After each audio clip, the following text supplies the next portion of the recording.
Hello everyone, আমার নতুন একটি ব্লগে আপনাদের অনেক অনেক স্বাগত। আশা করি সবাই ভালো আছেন, সুস্থ আছেন, আর আমরাও ভালো আছি।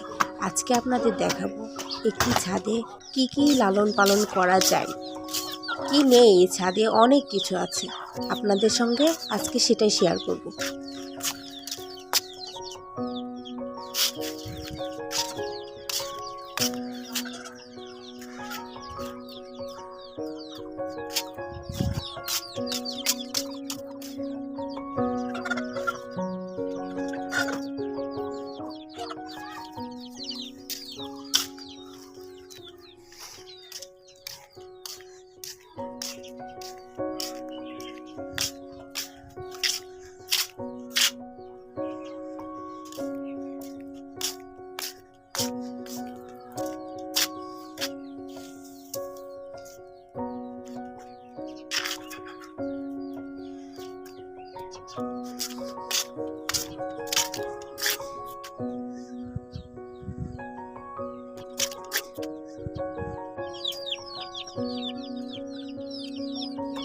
ছাগল, মুরগি, কবুতর, গাছপালা কি নেই বলুন তো।